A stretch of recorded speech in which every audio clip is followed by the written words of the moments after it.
Wimbo huu wa kizazi cha vijana, watu wote mnaombwa msikize kwa makini. Ilikuwa Juni 25, mitandaoni tuliona vijana wakinyanyaswa. Sio Rex Kanyike peke yake, bali wengi wao waliuawa wakiandamana.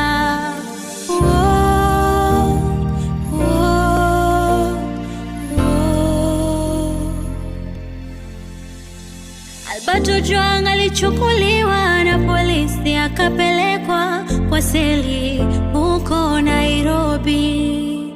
Kilichotokea baadaye tulishtuka, aliteswa akauawa kwa mikono ya polisi.